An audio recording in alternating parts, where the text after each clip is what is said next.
My friend, my dear, dear friend Amiram, how do you find meaning in life?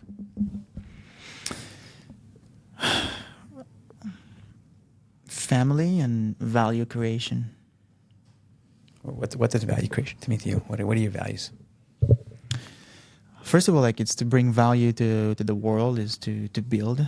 I think we've started companies with like based on values that we call like customer obsession, which is look customers in the eyes and understand their pains and problems, and then work backwards on solving these pains and problems and building like exceptional, amazing products to.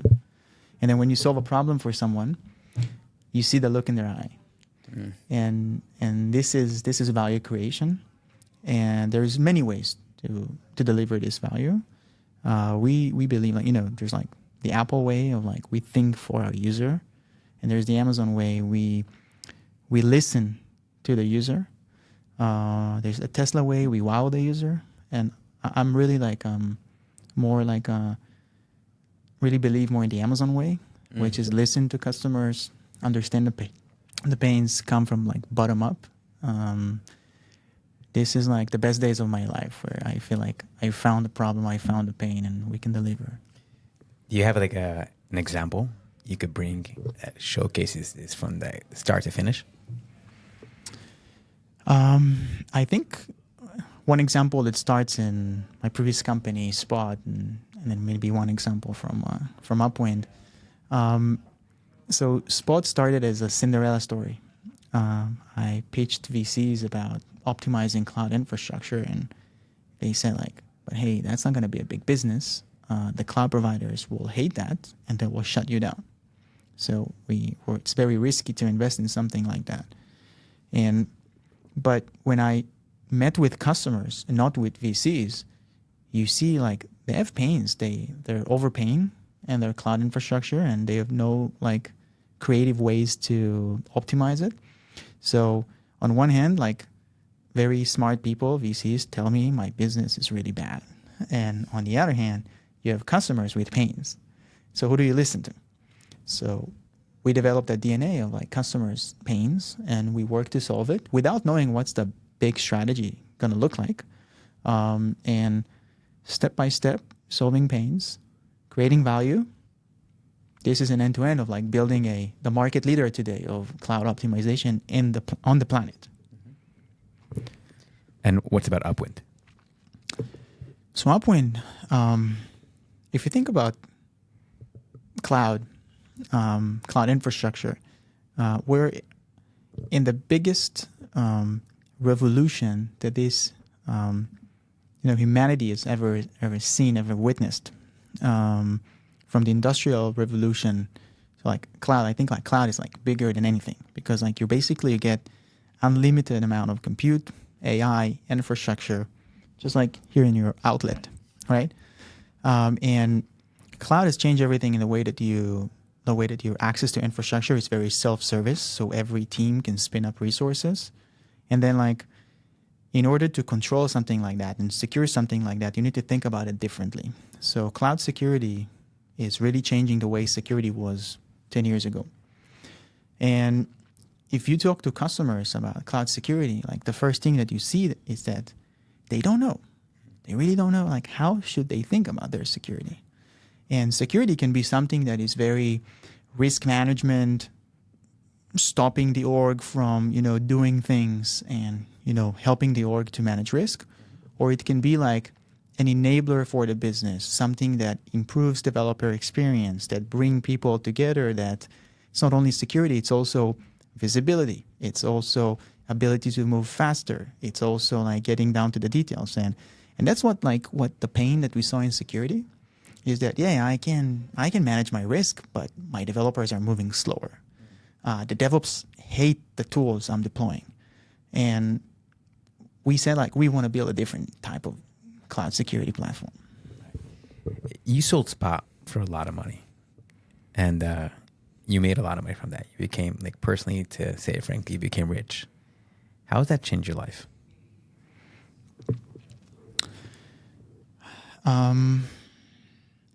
It it changed like a little bit like something inside, maybe not in the outside. From Lions King, Kuna Matata. So it's like you're in this like feeling, which is everything's gonna be okay. Like before Spot, like until that moment, I sold the company. I came from surviving mode. I lived like a very poor life as a kid, and I always thought about like how I'm gonna survive. And that moment, like that changed. Like I no longer need to survive. I can continue on that journey of building without thinking about survive. And then like I just can't explain it, like why I wake up every day and I'm more hungry than the day before to be successful. I think it's something else. Has it provided, besides a sense of security, I guess, where you don't have to worry about your bills or anything else, and you're taken care of? From your perspective or belief, has it provided meaning or fulfillment? I just told this yesterday to someone. In our business, it's so easy to be humble about what you achieved because, like, people from the outside can look at it and say, like, "Oh, wow, you sold your company for hundreds of millions of dollars, and like you're so successful." But like, when I'm ranking myself, I'm at the bottom 1% of like what people were able to achieve. So I'm looking like at better, founders than me and like more successful people than me, and I have so much to achieve. So, there's like this like nice thing of like I've done that, and maybe it looks good from the outside, but still like in this business, there's like people are changing the world. Like people are creating so much value. And if you think about it, like the richest people on this planet, it's like it's measured by how much value they provide to the world. Like Elon Musk, like creates Tesla. SpaceX. It's like creating like multi-planet, like living. Jeff Bezos, Amazon. Like, think about how much value it delivers to customers. So, this is. I know. I fully agree. Like, it's not about the money. It's about the journey. And we put from the outside, like I think this is one of probably the misconceptions that people have about selling a company. Is like, oh my gosh, they're worth let's say X amount of money now, and they could set sail in the sun. But really, what happens is that like the same problems you had before you sold the company, personally or professionally, are the same problems you're taking with you after that too. But I like what you touched upon, the fact that there's a certain sense of humility that you could always do more. It's a drive, innate drive you have to accomplish more, but it's also a certain sense of humility that you're not the best. There's always someone richer or prettier, or whatever it is, than you and all that. But, at the same, you have to have the humility that, be comfortable with yourself, but also like to push yourself to do more. I'm there's some thought process I have over there that I'm still working out. But how do you keep humble and full of humility and, not becoming the Mr. Know-it-all or Mr. Successful and all, and just really staying, your ground? Like, I think like the road of becoming a successful person is you learn something that the most important thing that you need to adopt as a leader is to be coachable. Because if you're not coachable, you're gonna stumble upon your own like problems and gonna get into a vertigo, and things are not gonna work for you. And if you're not gonna try to improve yourself every week, every quarter, like you're just gonna go back. So once you understand that, you always feel like you have something to learn. At Spot, I heard that, I think in a podcast, or I read it in a book. I don't even remember. Like every 3 months, like you need to re-interview yourself to the job.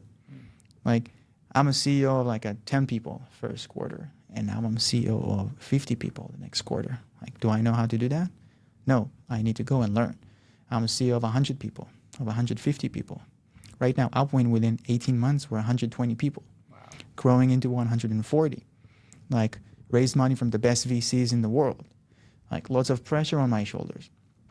And I need to always learn like how to execute better, how to hire better people, how to nurture, how to, build better products.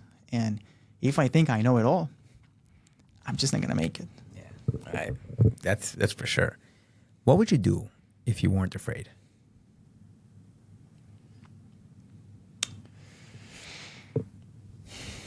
That's a great question.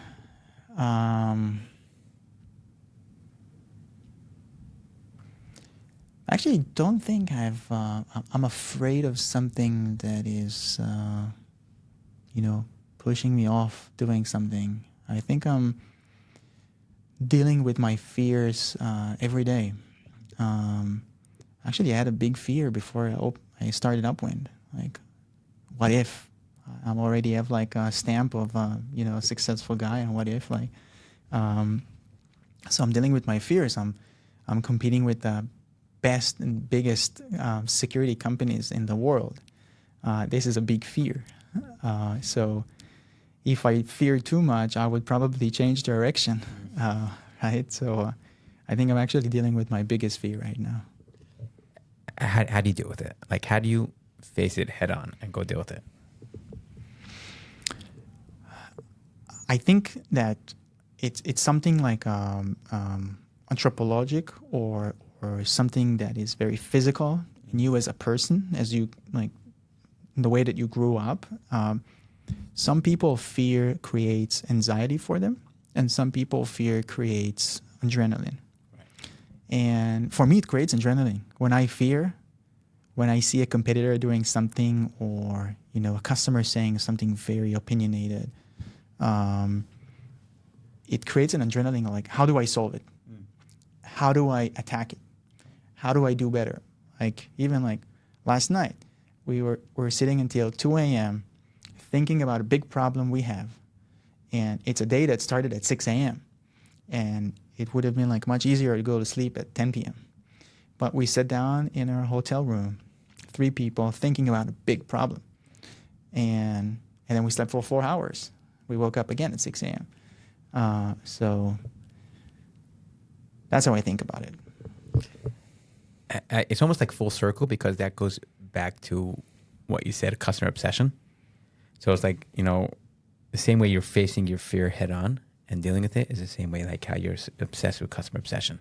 At least in my mind, it makes sense. I think it does, somewhere over there. Wow. What impact do you want to leave on this world? I heard Ben Horowitz once saying something that really touched me, which is, it doesn't matter how much money or goodies and good stuff we're going to take out of this world. Like, it's really about what we're going to give to this world. We're going to stay here when we're not here. And I'm looking back, and I'm looking at Spot, and we sold the company, and it's still a living and kicking business. And I'm thinking about it like, Spot is leading the revolution of cloud optimization. People will need it today and in probably 100 years from now. It's not going to change. Like, if you think about it, in 100 years from now, people would still want cheaper cloud. And in Upwind, in 100 years from now, people would still want a safer cloud environment. And if we can leave something that will stay for generations, sound cliche, but this is something I would want to keep here. And the second thing is, I have 3 daughters, and which I love so much. And for me, like, at such a young age for them, I have a 4-year-old, 3-year-old, 1-year-old, like seeing like their dad working so hard. I'm here. My daughter's right now in Tel Aviv. I haven't seen them much in the last 2 weeks, but they know daddy's working, and work is important. And so creating like a new generation of like mentality of creation of why it's important to work hard, like bring to the world, like build in the world. To me, it's super important, something I got from my parents that I want to, give back. Wow. I love that. Wow. Amiram, thank you, my friend. Thank you. This is special. Special to have this intimate, vulnerable conversation with you. Absolutely. And I would say two more things. Okay. One is that, we're chatting here, and, we have hostages in Gaza, and this is our moment to, really mention that. And, we can really laugh and we can really be complete until they're out of there. And second is, it's really like this journey of Spot and this journey of Upwind. It's really all about the team. I've been running with my team since like the military days. People I trust, people that I would go to the fight and the battle every day with them, and it's just amazing to see like how we do this and it's I don't take it for granted. Like we've been working together for 17 years since the military, starting a company, this company, and like all the key people that Upwind today, like the exec team, product management, marketing, engineering,